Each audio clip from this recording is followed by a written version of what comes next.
O grande éxito da primeira edición animou o Concello de Lousame a organizar un segundo Festival de Maxia que se desenvolverá na vila entre o 18 de novembro e o 16 de decembro.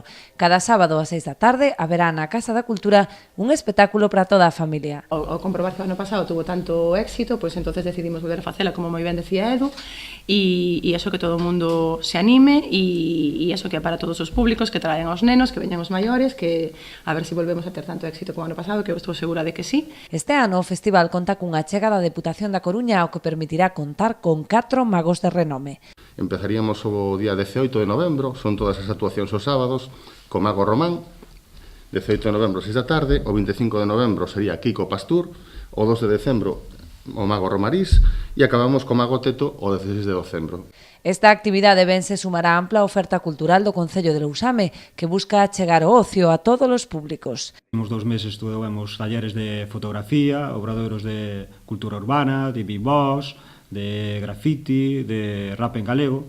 E ora pois, vamos con este espectáculo de ingenio e habilidade que esperemos que tamén contar con un gran nivel de participación. Para ir quentando motores do que vai a ser este segundo Festimaxa, deixámoslle cunha mostra a cargo do Mago Romarís.